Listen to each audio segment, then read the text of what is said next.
Chris Lopez here, along with Jason Wells, and we're the authors of the Complete Networker book. And you're watching this video because you're probably sick and tired of talking with work from home idiots and people looking for jobs and to stuff envelopes and do data entry. Well, our entire theme of the Complete Networker book is building your network marketing business with quote unquote business common sense. And in this video, we're going to talk about using business common sense to generate leads with. Now, Jason, you coined the term business common sense. So what is it and how does it apply to lead generation? Well, I get business common sense from running a law firm in my past. And, you know, a network marketing business is basically a business, right? It's not anything else yet. People treat it like something else. It's often a hobby mindset. They play really small with it. And to give you an example, when we market in a law firm, we spend about $12,000 a month on advertising. Now, I'm not saying you have to do that to be successful in MLM. I'm not saying that. But I'm just trying to give you some perspective. So I kept very tight numbers on what each incoming phone call costed us. And it was right around $330 to $350. Now, when I say incoming phone call, I mean a potential client that responded from an ad that we ran. In those days, it was phone book because it was big, and some internet and radio and all TV and different things. And we really only scheduled appointments with probably 10% of them, maybe 20 on a really high month.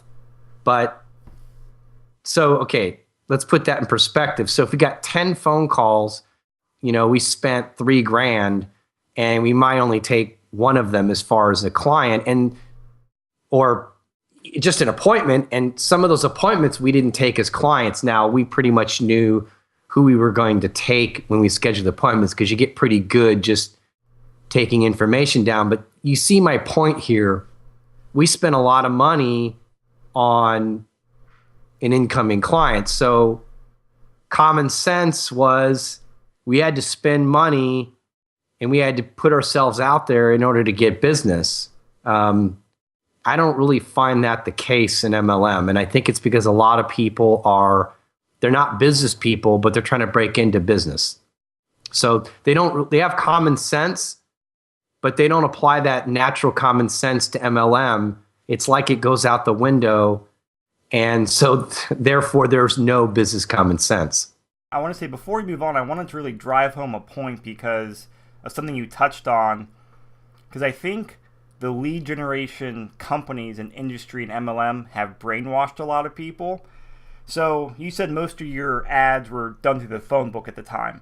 So did the Yellow Pages guarantee you, okay, you're going to spend $10,000 this month with you, you're going to get this many leads? No. And nowadays with phone books, you can literally do that. You can say to them, if you're a good negotiator, you can say, hey, if I don't get this, then you need to give me this much money back, because they're desperate because they're going out of business because the internet's taking over. But when you're advertising on the internet, like Google and all those platforms, they don't care. It's like phone book was 10, 15 years ago. If you told them, well, okay, if I spend this much money, are you going to guarantee me this many people? They would laugh at you. Like, they'd be like, well, how can we possibly guarantee that? Yet lead companies guarantee a certain number of leads for a certain number of dollars. Now, why do you think that is? Because it's why you talk to a bunch of idiots. Because they do everything throw everything but the kitchen sink into getting you numbers as opposed to targeting what you're looking for.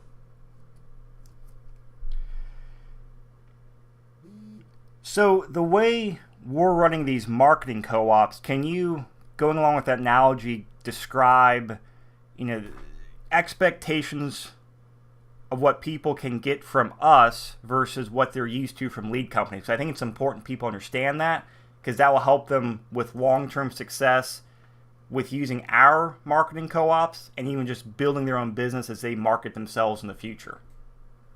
Well, I'll touch on two things to address that. First, you're tired of working with work-from-home idiots.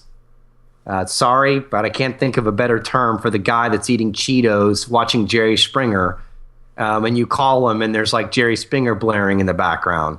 If that doesn't give you an image, then you probably have never called work-from-home leads before. But if you're asking questions like how many leads I'm going to get when you're looking at what we're doing, you're still in the wrong mindset, and you need to realize that you're still brainwashed by lead companies. Microsoft, Apple, GE, our old law firm, we couldn't do that. If we asked a phone book company how many leads are we going to get, they would laugh at us. They can't guarantee anything. So now, let me make this statement to put it in perspective. If I spend $100 a month, which would be 10 shares, and I did that for a year, and I got one solid downline member. Now, this is from our own co-op that we run. That would be a success. Now, you might be going, well, geez, that's $1,200 to sign somebody up. You're looking at as sign somebody up. You're not looking at signing somebody up, having the proper training, which we do in our system, training them properly, getting all the leverage of all their work, all their customers. I mean, how much are you going to make from that person's efforts long term? And that's the way people need to look at it. Stop looking at, well, I need to sign up this many people in order for this to be worth it. You need to look at more, what does it take to get those 2 to 4 to 6 to 8, 10 solid people in your business that's going to take you to that MLM level you want to be at. Like, that's what big leaders do, is they don't look at really what they're spending. They look at on how to spend effectively. And I should say spending is related to what you get. It's spending effectively and what you yield. And that's one of the things that I think people miss. Now, another thing that makes our style of marketing different from what lead companies are doing is I think we're doing something unique here, where we're also incorporating long-term branding as we're also generating leads.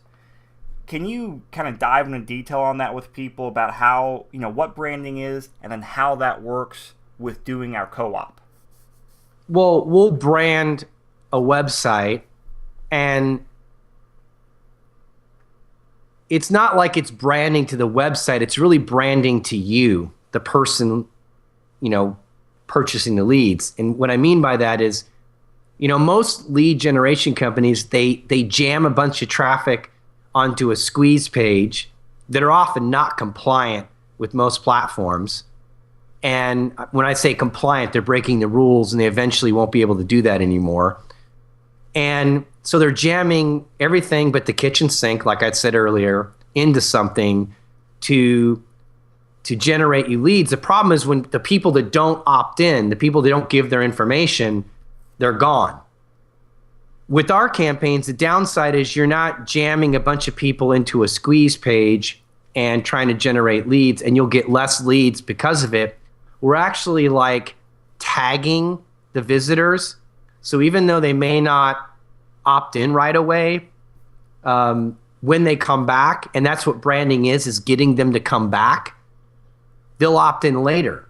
And so if you think about how you have bought anything, did you go there the first time when you thought, I needed this coffee maker, I'm interested in it? On the first moment you did that, maybe occasionally, but you think about most of the time when you buy something, do you just on the first visit make the decision and move forward? I mean, I can't speak for you, but I would say most people listening to this would say no. So what branding does is it makes the people aware of you. It tries to grab them, and it tries to bring them back. And so that's how we market, is we try to bring people back. Now, the neat thing about our technology is when they come back, if they've previously visited and they've been like the best way to describe it is attached to you, because our system can do that. Their first visit, they're tagged and then attached to you. When they come back, they'll be filtered back to you. So when they come back, they're a much higher quality lead. And that's how our style of lead generation is. But it's less leads, it's more patience, but they're better leads. And something I want to add on to what you said, Jason, because Jason and I, we follow a lot of different marketing trends, what's going on, not just in network marketing, but as a whole with internet marketing, print media, big companies, small companies. And a big trend that's happening all across the board is something that's called the invisible customer. And that's where, just as Jason was using you want to buy something, but you tend to shop around more, think about it, read reviews. That's what people are doing for almost everything now. Think about your own habits as you search for stuff on the internet.